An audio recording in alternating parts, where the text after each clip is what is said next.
சங்கீதம் 54. தாவீது தங்களிடத்தில் ஒளித்துக் கொண்டிருக்கிறான் என்று சீப்பூரார் வந்து சவுலுக்கு சொன்னபோது நெகினோத்தில் வாசிக்க தாவீது பாடி ராக தலைவனுக்கு ஒப்புவித்த மஸ்கீல் என்னும் சங்கீதம்.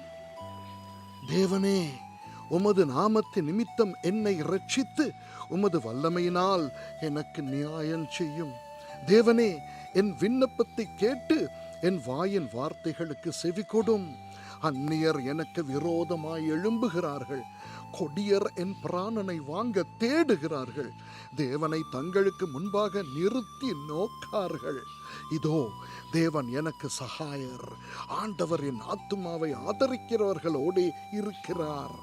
அவர் என் சத்துருக்களுக்கு தீமைக்கு தீமையை சரிக்கட்டுவார். உமது சத்தியத்தின் நிமித்தம் அவர்களை நிர்மூலமாக்கும். உற்சாகத்துடன் நான் உமக்கு பலியிடுவேன். கர்த்தாவே, உமது நாமத்தை துதிப்பேன், அது நலமானது. அவர் எல்லா நெருக்கத்தையும் நீக்கி என்னை விடுவித்தார். என் கண் என் சத்துருக்களில் நீதி சரிக்கட்டுதலை கண்டது. ஆமென்.